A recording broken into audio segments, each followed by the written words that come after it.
Olá pessoal, bem-vindos à TVSC, aqui em São Caetano. Você está entrando no programa Enigmas, um programa onde o normal é ser diferente. O normal é ser paranormal. Tudo bem, Cris? Tudo bem, Kátia Gaia? Que honra, né, Kátia Gaia? É um prazer imenso estar aqui toda quinta-feira às 18h30. É verdade, né? Com vocês, Vamos agradecer ao pessoal da produção que tanto nos ampara aqui também, né? E olha, Kátia super elogiados, todo mundo está amando o programa, principalmente a produção do programa, a direção. É verdade, eu recebo... Então, ó, meus parabéns, vocês estão muito bons. É verdade, eu recebo mais de 3.000 e-mails por dia e isso é uma realidade. É verdade. Todo mundo agradecendo a produção da NET, do Canal 3 aqui, né? TVSC. Isso mesmo.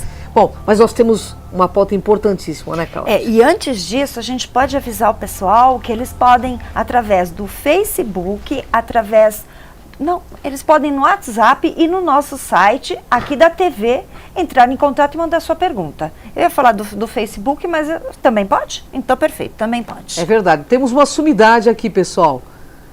Ele é agente psíquico, ele é palestrante de cunho internacional, transpessoal também. Verdade, Kátia Gaia. E ele é uma pessoa já conhecida aqui no Enigmas, porque todo mundo adora quando ele vem aqui, né, Cris? Ele é polêmico, gente, mas ele tem muito conhecimento. Vamos apresentar Ricardo Mafia. Olá, Ricardo. Olá, Seja Kátia. bem-vindo ao programa Enigmas. Honra enorme estar contigo. Você já é remido da casa, né, Ricardo? Faço parte sou sócio aqui de carteirinha do É programa verdade. Enigmas, né?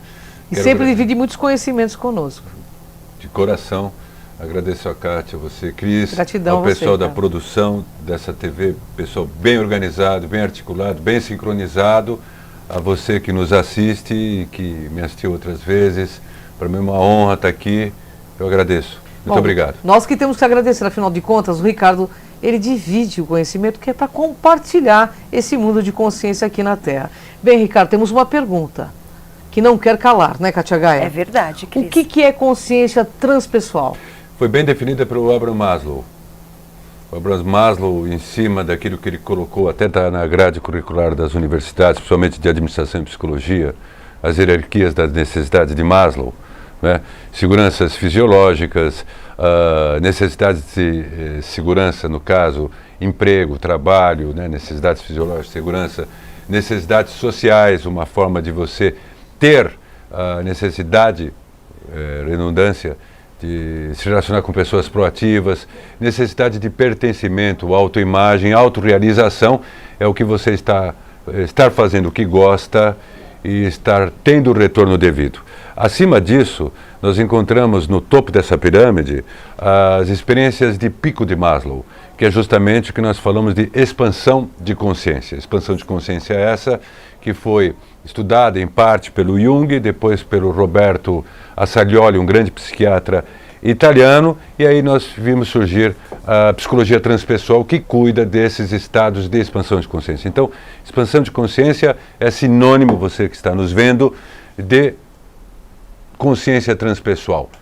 Em outras palavras, no sentido mais místico, teosófico, nós poderíamos falar que é o nosso Cristo interno ou o nosso eu superior, enfim, são aqueles estados superiores de consciência que, não obstante a pessoa possa estar passando por circunstâncias difíceis, de repente ela tem insights, e consegue perceber caminhos e manifestar os seus dons, as suas vocações e, consequentemente, habilidades a partir do momento que ela expõe e expressa essas condições. Maravilha. E o que é salto quântico, não é? Porque hoje a gente ouve falar muito sobre... Salto quântico. É. Salto quântico é um termo que é oriundo da física quântica. As pessoas acham que a física quântica é recente, através de um determinado filme que passou em 2006, Quem Somos Nós. Então ficou famoso esse filme e tal. E o termo salto quântico é utilizado até como jargão na área de psicologia e tal. Mas, na verdade, a física quântica teve origem através de Max Planck, em 1900, no ano de 1900, século XX. O salto quântico é o seguinte, cientificamente, você tem um átomo, que antigamente o Sir Isaac Newton achava que o átomo era um núcleo duro e sólido. Hoje, a física quântica, que é a física de partículas, observa, e não só a física quântica, a física clássica também, que o átomo é um feixe de energias. E nós temos as partículas subatômicas que compõem a nossa realidade, tanto física como, entre aspas, de outras dimensões. Então, um elétron, que é uma partícula subatômica, ele está numa órbita, entre aspas, de um átomo. De repente ele pula de órbita, vai para um outro átomo. Ora, é a mesma coisa que o indivíduo atravessar a rua, de uma calçada a outra, sem passar pelo meio da rua. Aparece em outra órbita ou amplia a sua órbita. Só que tem um detalhe. Para o elétron ter essa subida de órbita, esse ampliar de órbita, ele recebe uma carga de energia. Então ele sobe, amplia a sua órbita, depois ele volta à sua órbita normal e emite toda a energia que recebeu. O elétron parece que tem uma consciência interpessoal. Em outras palavras, da mesma forma, quando nós recebemos a ajuda de alguém, alguma mão que é estendida para nós, Sim. e nós recebemos essa força, a tendência do indivíduo que tem consciência interpessoal é receber essa força e transmiti-la para o meio. Sim. Dividir, compartilhar. Eu quis colocar até o termo salto quântico quanto a uma metáfora da conduta humana. Então, o salto quântico, cientificamente, seria isso. Não é? Porém, você pode adaptá-lo. O milagre é um salto quântico. Sem Uma dúvida. mudança de realidade Sem dúvida. para melhor é um salto quântico. Sim, Porque é sim. sempre para melhor. Porque o elétron recebeu essa carga de energia e trouxe para o seu meio. Então só pode ser para melhor. Então isso é muito utilizado hoje o termo salto quântico, mas é importante que as pessoas saibam, você que está nos ouvindo e nos vendo até, o que significa do seu ponto de vista científico. Muito bom. O que significa alterações da realidade? É possível alterar a realidade? É possível. Nós alteramos a realidade constantemente. Nós temos duas fases de alteração de realidade. As nossas crenças o tempo inteiro faz com que nós alteremos as nossas realidades. Sob o ponto de vista quântico, passado, presente e futuro estão coexistindo. É algo muito abstrato nós pensarmos nisso. Por exemplo, nós estamos agora, mas o meu passado já aconteceu. Sob o ponto de vista psicológico, se eu lidar com as minhas crenças, trabalhar nelas, é obviamente que eu vou reescrever ou ressignificar o que ocorreu comigo no passado para aperfeiçoar o meu presente e o futuro. Isso sob o ponto de vista psicoterápico, e que é importantíssimo. Só que, ao mesmo tempo, sob o ponto de vista, repetindo, da física quântica, concomitantemente nós estamos aqui no presente, mas o nosso passado, isso muita gente não consegue entender porque é abstrato, está aqui presente e o nosso futuro também está Sim. aqui presente. Então, o tempo inteiro nós podemos afetar o nosso passado, deixar esse passado nos afetar e afetar o nosso futuro. Quer dizer, o futuro está sempre em movimento. Então, é possível a alteração da realidade. Mas esse alterar de realidade não é uma coisa tão simples, porque, em primeiro lugar, tem que começar sob o ponto de vista psicológico, ou seja, você quebrar as suas crenças, entrar num processo de autoconhecimento. Como tudo faz parte, tudo que existe nesse planeta, aqui esse estúdio é uma malha de partículas subatômicas, se o indivíduo conseguir desenvolver uma condição importante para atuar nessas partículas subatômicas, ele consegue mudar um contexto importante da sua própria vida. E olha, há pessoas que conseguem fazer isso, de repente tem pessoas iluminadas, entre aspas, que conseguem fazer isso sem a nossa percepção comum perceber. Trata-se de uma percepção mais profunda ainda. Nós somos uma grande holografia, nós fazemos parte de um super universo, vamos dizer assim, holográfico. A holografia, por exemplo, eu tenho uma câmera aqui e outra câmera pode estar aqui, então uma parte de mim pode estar voltada para cá, outra parte aqui, então pode ser que haja dois Ricardos. A holografia funciona através de feixes de lasers. Para vocês terem uma ideia, Sim. um pedaço de foto contém de um conjunto 10 milhões de bits. O nosso cérebro produz 10 milhões de bits. Imagine o que é isso. Então, o nosso cérebro é holográfico. O Carl Priemann, que foi neurofisiologista de Stanford, ele definiu bem essa questão da holografia, porque ele associa a holografia às nossas memórias. Sim.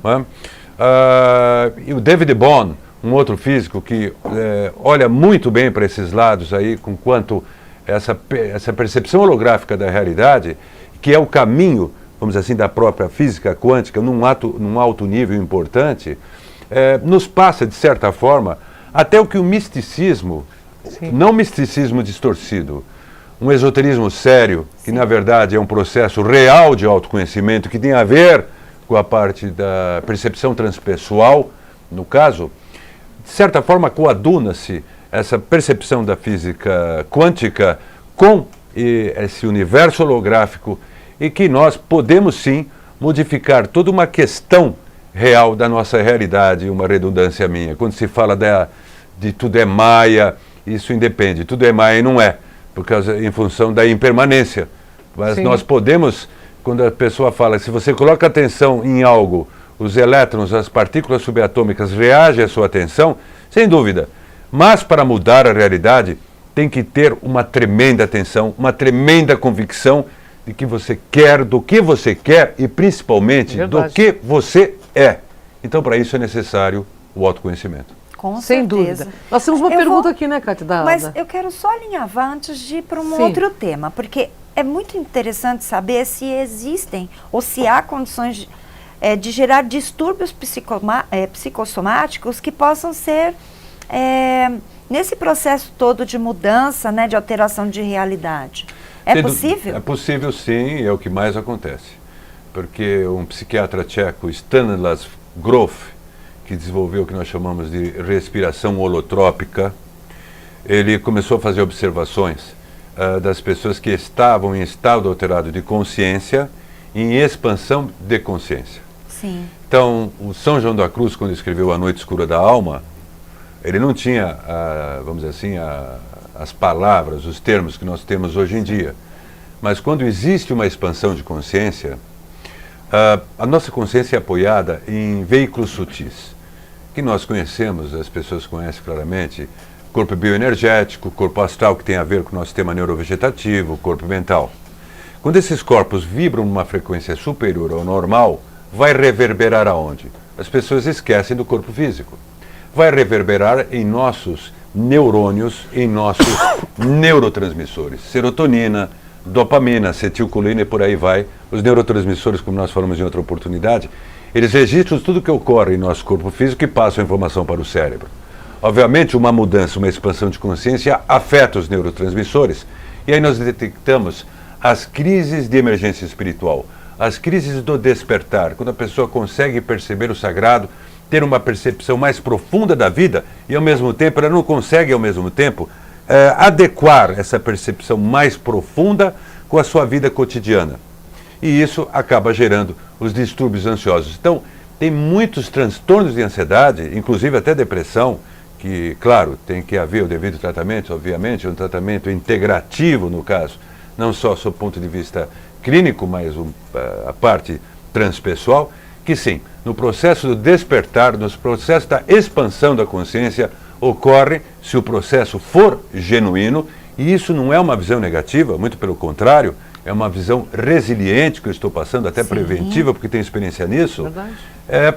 Pode ocorrer, e ocorre, pode não, ocorrem com certeza distúrbios que são psicossomatizações. Perfeito, Ricardo. Nós Tem uma temos- perguntinha. A Cris vai te fazer uma pergunta. Temos uma internauta. pergunta da Cláudia Maria, que é do bairro Santa Paula, aqui em São Caetano.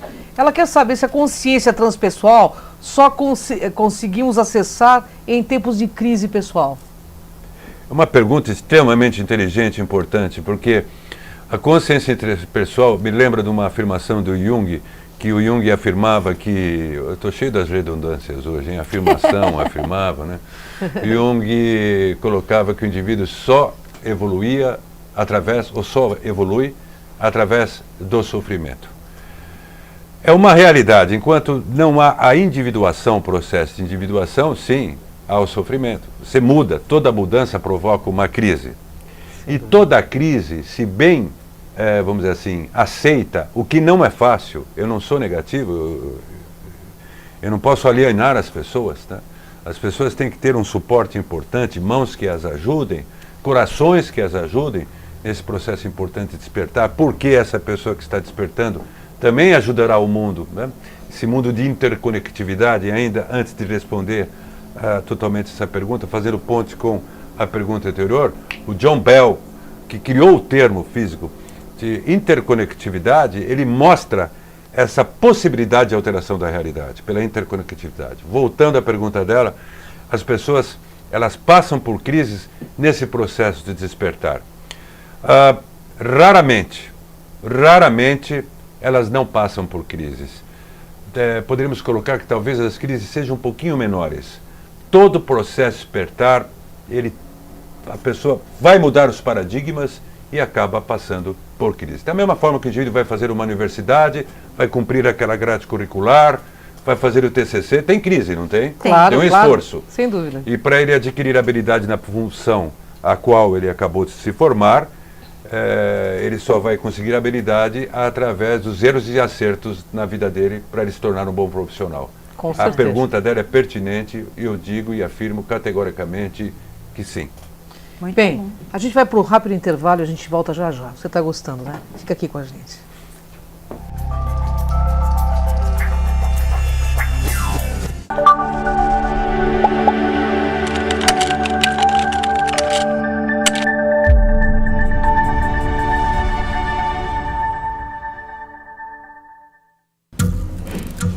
As formas de comunicação mudaram, porém a necessidade das pessoas serem ouvidas continua igual.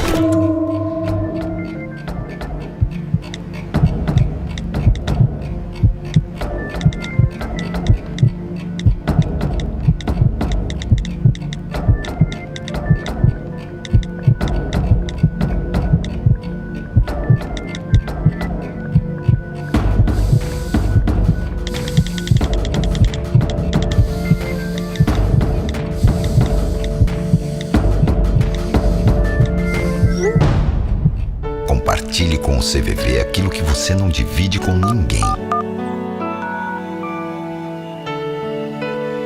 Valorizar a vida, é isso que o CVV faz. Ligue 141 ou acesse cvv.org.br e receba apoio emocional. E aguarde, vem aí, Vivendo Plenamente, o programa do CVV na TV. TVSC, a TV de São Caetano.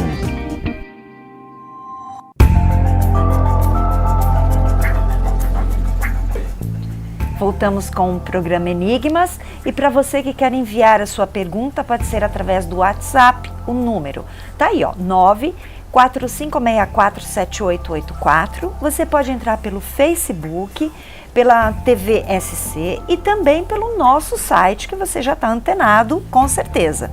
E eu tenho uma pergunta para você, Ricardo. Há uma forma de reconfigurar o destino? Isso é boa, hein? Essa Essa é para boa, mim hein, cara? eu vou amar. A forma de reconfigurar o destino está relacionada com a pergunta que eu respondi quanto à questão das crises. Sim. Só o fato de o indivíduo querer e desejar profundamente ele reconfigurar o seu próprio destino já é muito importante, é um passo importante. A questão é a convicção nisso daí. O mundo está sendo reconfigurado se nós notarmos. Sob o ponto de vista transpessoal, e se fizermos um link com uma observação teosófica, nós falamos que o nosso eu superior, a nossa consciência superior, um termo sânscrito, formado por Atma Buddhimanas. Atma representa a nossa vontade superior, vontade espiritual. Buddhi justamente é a nossa intuição, Manas é a inteligência criativa. A partir do momento que se alinha vontade, inteligência criativa e insights, o indivíduo consegue sim reconfigurar o seu próprio destino, sim. Porque essa questão de predestinação é um pouco relativa. Obviamente nós temos predisposições, mas nada é fatal, o futuro está sempre em movimento. A questão de reconfigurar o destino começa a partir de uma profunda convicção que o indivíduo queira reconfigurar o seu destino. Só que como emocionalmente, as pessoas, todos, nós temos os nossos condicionamentos e uma própria homeostase, ou seja, física, emocional, psicológica, é a mesma coisa que o indivíduo quando pretende ir para uma academia de artes marciais ou uma academia, enfim, não importa para quê, para condicionamento físico. No primeiro dia ele vai bem, no segundo dia também, no terceiro dia ele arruma desculpas, no quarto ele falha, e aí é a homeostase, é o hábito, é o condicionamento, tanto físico como psicológico, que se instalou no indivíduo. Então, o indivíduo volta àquele ponto anterior.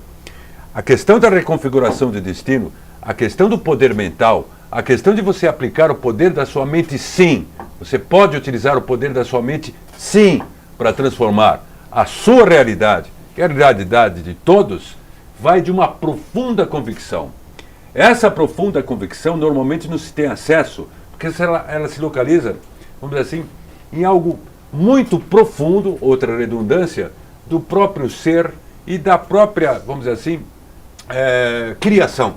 O uno, Deus, vamos dizer assim, está em tudo, está em todos, são as partes, é que nem um grande holograma. Mas existem determinados fatos importantes, ou seja, itens importantes que não estão, vamos dizer assim, claros para a maioria dos seres humanos, que é uma forma também de autoproteção da própria natureza. Vocês imaginem pessoas desvairadas que entrassem em um processo consciente de um poder importante para poder transformar o destino, manipular as mentes e massas. E isso já acontece. O povo no mundo hoje virou uma massa de manobra, tranquilamente. Porque tem indivíduos que não significam que eles despertaram, são indivíduos conscientes. Mas a convicção que eles têm para atuar e convencer é tão grande que eles conseguem. Agora, esta convicção, esta energia de convicção, nós temos que aplicar em nós, quebrar as nossas barreiras, para termos justamente a fé, a devida fé, fé com razão, não podemos separar fé de razão, que podemos sim transformar o nosso destino. Isso tem a ver com as nossas verdadeiras intenções, não impulsos. A maioria das pessoas tem impulsos, não tem intenção. Intenção é algo que fica, intenção é aquilo que alimenta a pessoa está passando por dificuldades, está lutando, pode estar sofrendo, mas ela tem uma missão.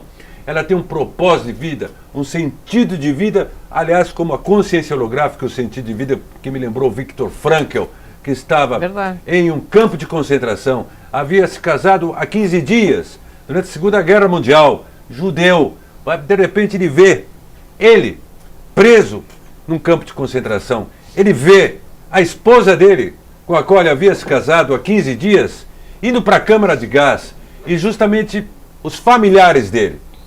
E ele conseguiu sobreviver a isso tudo. Ele mudou o destino, ele conseguiu lidar com isso e criar uma nova corrente psicológica chamada logoterapia. É possível mudar o destino? É possível. Mas para isso há de se ter uma convicção, uma intenção profunda que se quer. E se você já está sentindo algo existencial, importante, de mudança, que não quer calar no seu íntimo, que essa vida já está entediante, inercial no que tange a repetições constantes, e você não aguenta mais, está no limiar, na emergência do limiar, é um indicador importante, outra redundância, que o seu próprio eu interno, ou a sua alma, está te empurrando para você assumir uma transformação significativa na sua vida, encontrar, e para isso você tem que ter um propósito de vida, essa busca para o indivíduo mudar o seu próprio destino, ter essa reconfiguração que a Kátia e a Cris me perguntaram, é associada imediatamente com a descoberta real do seu maior propósito de vida. Bem, muita convicção nisso. Olha, Maçom Grau 33, né, falando com todo conhecimento de causa, né, você é o Maçom Grau 33, já um Illuminati. Eu sou um Illuminati, sou Grau 33, faço parte da grande loja maçônica do Estado de São Paulo e do Supremo Conselho do Rito Escocês para a República Federativa do Brasil. Bem, nós temos uma pergunta para esse Illuminati, então. O Fred Bertoni, ele está perguntando o seguinte, ele gostaria de saber se na expansão da consciência o indivíduo pode se perder caindo num caminho negativo. Existe essa possibilidade, sim. Tanto é que nos próprios processos de individuação, as pessoas falam, o indivíduo que passa por esse processo de individuação, de que, vamos dizer assim, desperta o seu self, não é? Nós temos o ego, a estrutura da psicanalítica nossa, e nós temos o self, né, derivado Freud e Jung. A partir do momento que o indivíduo torna-se cônscio de si mesmo, que não é uma tarefa fácil, porque a maioria das pessoas, não obstante elas possam ser bem-sucedidas, em função de educação, em função de formação, elas podem ser bem-sucedidas, mas a maioria das pessoas vive uma vida robótica. Elas repetem, elas não criam, elas não inovam. Então isso é uma vida robótica. Elas podem contribuir, olha, já é um ato heróico.